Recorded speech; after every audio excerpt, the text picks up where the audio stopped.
Hi hello, स्वागत है आप सभी का मेरे यूट्यूब चैनल पे एक बार फिर से।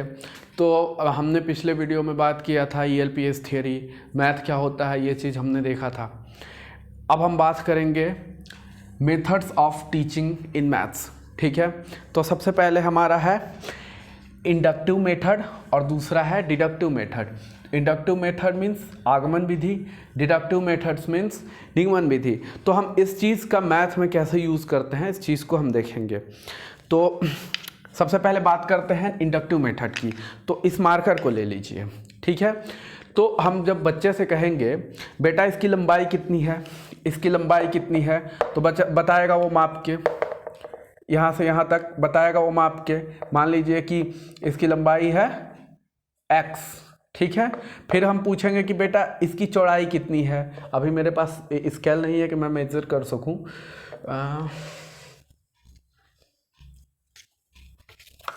हाँ देखिए, मैं बच्चे से बोलूं कि बेटा बताओ इसकी लंबाई कितनी है, तो क्या करेगा, इसकी लंबाई निकालेगा ऐसे।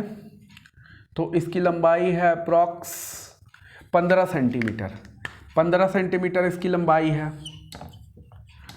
और इसकी चौड़ाई मैं बोलूं तो इसकी चौड़ाई है अप्रॉक्स 5 सेंटीमीटर, 5 सेंटीमीटर। अब मैं बच्चे को बोलूं कि बेटा इसका क्षेत्रफल क्या होगा, तो मैं बच्चे को बताऊं कि बेटा अगर हम 15 को 5 से गुणा कर दें तो इसका क्षेत्रफल निकल जाएगा। ठीक है, 15 5 75, ठीक है। तो इसका ये क्षेत्रफल निकल जाएगा सेंटीमीटर स्क्वायर में। ठीक है, तो ये हमने एग्जाम्पल उदाहरण दिया, कॉन्क्रीट चीज़ का उदाहरण दिया, मतलब कि फिजिकल वस्तु का उदाहरण दिया। और इस चीज़ से हमने एक फॉर्मूला निकाला, क्या कि किसी भी चीज़ का एरिया यानी कि क्षेत्रफल उसके लंबाई और चौड़ाई के लेंथ और ब्रीथ के मल्टीप्लिकेशन गुणनफल के बराबर होता है। तो इसमें आप क्या देख रहे हैं कि सबसे पहले हमने एक एग्जाम्पल दिया, उससे हम एक रूल निकाले।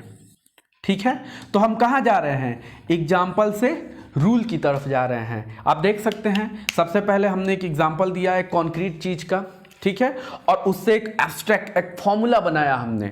तो हम कंक्रीट से एब्स्ट्रैक्ट की तरफ जा रहे हैं। समझ पा रहे हैं आप लोग? तो नोट डाउन करते हैं।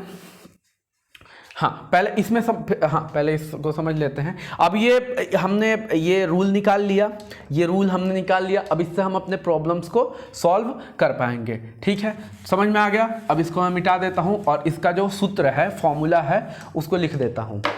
ठीक है, तो हम एग्जाम्पल टू रूल गए।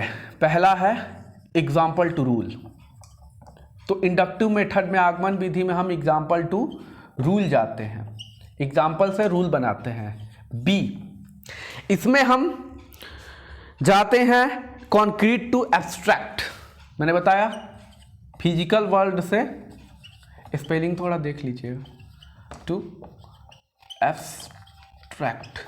ठीक है, third known to unknown, known to unknown. और एक है, लिख लेता हूं मैं, उसके बाद आपको समझाता हूं। Particular to general, specific to general, specific to general या पार्टिकुलर। ठीक है, तो आप स्क्रीनशॉट ले सकते हैं। ठीक है, तो आप समझिए मेरी बात को। पहला क्या है, एग्जाम्पल टू रूल। तो पहला आप देख सकते हैं हम कहाँ जा रहे थे, एग्जाम्पल से रूल की तरफ। पहले हमने कॉन्क्रीट वस्तु का, कॉन्क्रीट चीज का एग्जाम्पल लिया, उसको मेजर किया, फिर उसके बाद हम रूल पे गए, एक रूल बनाया।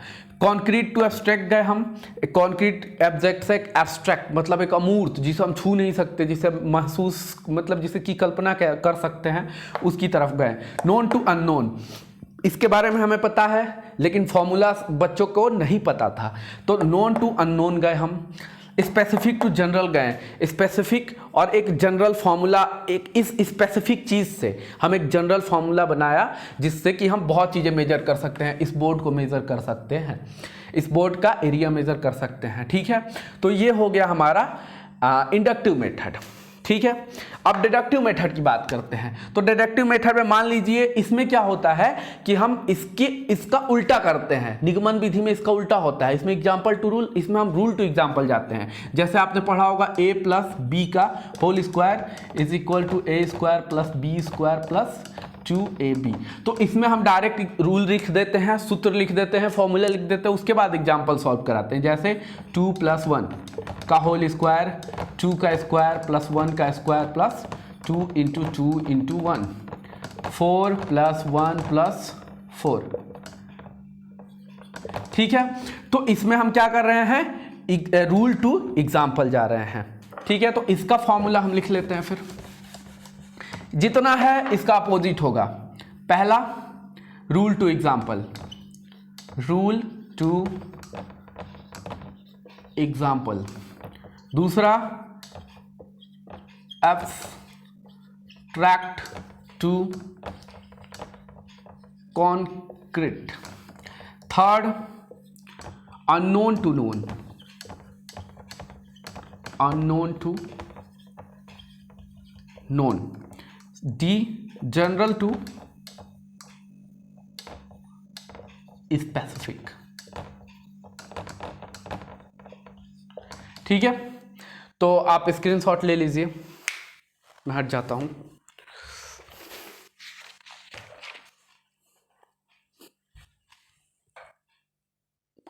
अब हम दोनों विधियों के मेरिट और डीमेरिट की बात कर लेते हैं, गुण या दोष, ठीक है। तो ऐसे ही जनरली समझ लीजिए। पहले मेरिट की बात करें तो मेरिट क्या है, सिंपल सी बात है कि हम इसको समझ रहे हैं, पहले फिजिकल वर्ल्ड को देख रहे हैं, कॉन्क्रीट चीज़ों को देख रहे हैं, फिर एब्स्ट्रैक्ट। तो यह छोटे बच्चों के लिए उपयोगी है, छोटे बच्चों के लिए उपयोगी है, छोटे बच्चों के लिए उपयोगी है, ठीक है। दूसरा यह मनोवैज्ञानिक विधि है, साइकोलॉजिकल मेथड, ठीक है, मनोवैज्ञानिक विधि है। दोष क्या है, पहला इसमें टाइम बहुत ज़्यादा लगता है, टाइम कंज्यूमिंग। दूसरा यह छोटे बच्चों और बड़े बच्चों दोनों के लिए उपयोगी है, यह छोटे बच्चों और बड़े बच्चों दोनों के लिए उपयोगी है। अब इसके दोष की बात करें यानी कि डीमेरिट, तो इसका डीमेरिट पहला है कि समय और परिश्रम दोनों लगता है और बड़ी कक्षाओं के लिए, आगे की कक्षाओं के लिए उपयोगी नहीं है, क्योंकि इस विधि को अगर हम यूज़ करेंगे तो टाइम बहुत लगेगा और हमारा करिकुलम जो है वो जल्दी नहीं ख़त्म हो पाएगा, ठीक है। उसी तरह से इसमें पहला यह बड़े बच्चों के लिए उपयोगी है, बड़े बच्चों के लिए, बड़े क्लास के लिए, आप लिख लीजिए, मैं बोल दे रहा हूँ, यह बड़े क्लासेस के लिए उपयोगी है। सेकंड, यह टाइम की बचत करता है, टाइम की बचत होती है इससे। अब डीमेरिट में अगर बात करें हम, पहला डीमेरिट, तो इसका पहला डीमेरिट है कि यह छोटे बच्चों के लिए उपयोगी नहीं है, बच्चों के लिए उपयोगी नहीं है, क्योंकि छोटे बच्चों को आप डायरेक्ट फॉर्मूला लिख देंगे तो वो उसको समझेगा नहीं, रट्टा मारेगा। तो इसलिए हम कह सकते हैं कि यह रटंत प्रणाली पे बेस्ड है, रोट लर्निंग को प्रोत्साहित करता है, ठीक है। तो आप लिख लिए होंगे, आई होप, स्क्रीनशॉट ले सकते हैं चाहे तो। तो अगला हमारा मेथड है, मेथड थर्ड, ह्यूरिस्टिक मेथड। तो ह्यूरिस्टिक का मतलब होता है हिंदी में अनुसंधान, और ये लैटिन वर्ड ह्यूरिस्को से बना हुआ है, जिसका मतलब होता है आई फाउंड आउट, मैं खोजता हूँ। तो इसमें बेसिकली, और ये इसकी जो खोजकर्ता थे H.E. आर्मस्ट्रॉन्ग थे, ठीक है। तो नोट कर लीजिए, फिर बताते हैं। तो इसमें बेसिकली होता क्या है कि हम बच्चे को ऐसे प्रकार का काम देते हैं जो उन्हें खोजकर्ता बना सके, ठीक है। तो इसमें बच्चों को ऐसे क्वेश्चंस दिए जाते हैं जिसमें वो अनुसंधान कर सके, रिसर्च कर सके, अपना डेवलप कर सके, अपना माइंड डेवलप कर सके, लॉजिकल थिंकिंग लगा सके। इसका मतलब ही होता है मैं खोजता हूँ, मतलब बच्चों को हमें खोजकर्ता बनाना है, ठीक है।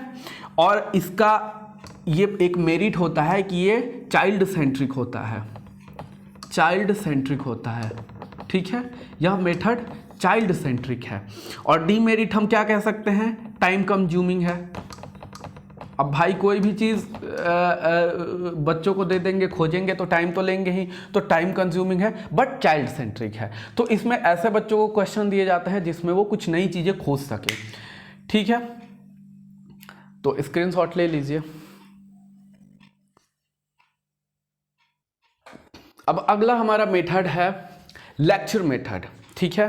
तो लेक्चर मेथड नाम से ही क्लियर है, व्याख्यान विधि, व्याख्यान विधि। तो मेथड लेक्चर वर्ड से ही क्लियर है कि यहाँ पे लेक्चर दिया जा रहा है, व्याख्या दी जा रही है। तो इसमें टीचर क्या करता है, किसी भी टॉपिक पे लेक्चर देता है, ठीक है। और लेक्चर देता है और ऑडियंस सुनती है। इसको चॉक एंड टॉक मेथड भी कहा जाता है, चॉक एंड टॉक मेथड, ठीक है। इसको चॉक एंड टॉक मेथड भी कहा जाता है। ऑडियंस भरी रहती है, उसमें टीचर व्याख्यात्मक होता है, व्याख्याता लेक्चरर होता है और ऑडियंस सुनती है। तो ये कौन सा सेंट्रिक हो गया, टीचर सेंट्रिक होता है, टीचर सेंट्रिक होता है। इसमें टीचर लेक्चर देता है और बच्चे सुनते हैं। ये टाइम को बचाता है क्योंकि कम समय में हम एक ज़्यादा बड़ी ऑडियंस को अपनी बातें पहुंचा सकते हैं, ठीक है। और इसका डीमेरिट क्या होता है, टीचर सेंट्रिक होता है और कभी कभी बोरिंग होता है। जैसे आप लोग भी बैठते हैं, लेक्चरर लेक्चर देता है तो कभी कभी चीज़ें बोरिंग होने लगती है, ठीक है। तो इसको चॉक एंड टॉक मेथड भी कहा जाता है। प्रॉब्लम सॉल्विंग मेथड में क्या होता है कि बच्चों को प्रॉब्लम्स दी जाती है, प्रॉब्लम दी जाती है। जैसे कोई भी प्रॉब्लम दिया जाता है, मैथमेटिकल प्रॉब्लम, उनको बच्चे सॉल्व करते हैं। तो नाम से ही क्लियर है, प्रॉब्लम सॉल्विंग मेथड। तो इसमें ये क्या होता है, चाइल्ड सेंट्रिक होता है, चाइल्ड सेंट्रिक होता है, ठीक है। यह मेथड चाइल्ड सेंट्रिक होता है, इसीलिए यह मेथड अच्छा माना जाता है। इसमें जो टीचर होता है बस एक गाइड के रूप में वर्क करता है, बस एक गाइड होता है। जहाँ प्रॉब्लम आई वो बच्चों से नहीं सॉल्व हो रही है, उसको एक गाइड करेंगे, बच्चों को गाइड करेंगे, ठीक है। तो अब आगे हम बात करेंगे सिंथेटिक एंड एनालिटिकल मेथड। आप तब तक स्क्रीनशॉट ले लीजिए। तो अब हम बात करते हैं एनालिटिकल मेथड और सिंथेटिक मेथड की। तो जैसा इन दोनों वर्ड्स से आपको क्लियर हो जा रहा है, एनालिटिकल मीन्स एनालिसिस करना, एनालिसिस करना। जैसे ये मार्कर हैं तो इसका अलग अलग चीज़ें निकाल के हम इसका एनालिसिस करेंगे। जैसे बच्चा क्या करता है, बच्चे को कुछ आप दे दीजिए तो बच्चा क्या करता है, उसके तोड़ मरोड़ के हर चीज़ उसका देखता है, पार्ट्स अलग कर देता है। तो अलग अलग पार्ट्स में करना एनालिटिकल मेथड कहलाता है। कोई भी प्रॉब्लम हम सॉल्व करेंगे तो उसको अलग अलग पार्ट्स में पहले डिवाइड करेंगे, फिर उसको सॉल्व करेंगे। और सिंथेटिक मेथड में क्या होता है, अलग अलग भागों को जोड़ना, ठीक है। तो इसमें हम जाते हैं अननोन टू नोन, लिख लीजिए, नोन टू, इसमें जाते हैं नोन टू अननोन, ठीक है। इसमें जाते हैं अज्ञात से ज्ञात की ओर, इसमें जाते हैं ज्ञात से अज्ञात की ओर, ठीक है। जैसे एक एग्जांपल हम ले लेते हैं, जैसे ये एक बगीचा है, ठीक है, और बगीचे के बीच में एक रास्ता ये है, रास्ता जिसका ब्रिथ जो है वो 3 सेंटीमीटर है, ठीक है। और जो इसके बीच की लंबाई है वो 50 सेंटीमीटर है और चौड़ाई, बीच का जो हिस्सा है उसका 50 सेंटीमीटर लेंथ और चौड़ाई ब्रीथ 30 सेंटीमीटर। तो एनालिटिकल मेथड में हम इसको कैसे सॉल्व करेंगे, तो पूछा क्या है कि ये जो रास्ता है ये कितना हिस्सा घेर रहा है। ऐसे समझिए, नॉर्मली, पूरा नहीं समझना है, ऐसे नॉर्मली ये समझिए कि पूछा ये है कि ये जो रास्ता है इसके चारों तरफ से जो गया है वो कितना एरिया घेर रहा है, ठीक है। तो एनालिसिस में इसको कैसे करेंगे, सबसे पहले क्या करेंगे कि हम इसे कैसे सॉल्व करेंगे, ठीक है। तो इसके लिए हमें सबसे पहले हमारा क्वेश्चन है हाउ टू सॉल्व। तो इसके लिए हमें इसका पूरे हिस्से का एरिया चाहिए, एरिया, उसमें से हमें इसको माइनस करना होगा, इस वाले हिस्से के एरिया, पूरा एरिया, मतलब कि इसको A B C D मान ले, इसको E F GH मान लें, तो ABCD का एरिया सबसे पहले स्टेप में हम ये करेंगे, ABCD का एरिया कैलकुलेट करेंगे, फिर CEFGH का एरिया कैलकुलेट करेंगे। ठीक है, उसके बाद कैलकुलेट करेंगे, पहले प्रश्न पूछेंगे कि ABCD का कुल मिलाकर कहने का मतलब यह है पूरा इसका एनालिसिस करेंगे, अलग अलग पार्ट्स में तोड़ेंगे, फिर इसका हम फाइनली इसमें से ABCD के एरिया में से माइनस करेंगे EFGH का एरिया, इस पूरे एरिया से इतना एरिया माइनस करेंगे तो ये निकल जाएगा। इसमें डायरेक्ट क्या करेंगे, पूरे एरिया में से इसको माइनस कर देंगे, अलग अलग भागों को जोड़ना है, इसमें हम टुकड़ों में क्वेश्चन को हल नहीं करेंगे। ठीक है, आप समझ रहे हैं। एनालिटिकल मेथड में हम क्या करते हैं, टुकड़ों में हल करते हैं, अलग अलग डिवाइड कर लेते हैं। इसमें टुकड़ों में हल नहीं करेंगे, सबको एक जोड़ देंगे पूरा और डायरेक्ट क्वेश्चन का आंसर निकालेंगे, इसका एरिया माइनस इसका एरिया। इसमें क्या करेंगे, पहले ये देखेंगे, मतलब अलग अलग भागों में हम तोड़ेंगे। ठीक है, तो आई होप आप लोगों को समझ में आया हो, और अगली वीडियो में हम अगले टॉपिक को देखेंगे। तब तक के लिए नमस्कार। हमारे चैनल को सब्सक्राइब कर दीजिए और हमारे वीडियो को शेयर कर दीजिए। धन्यवाद।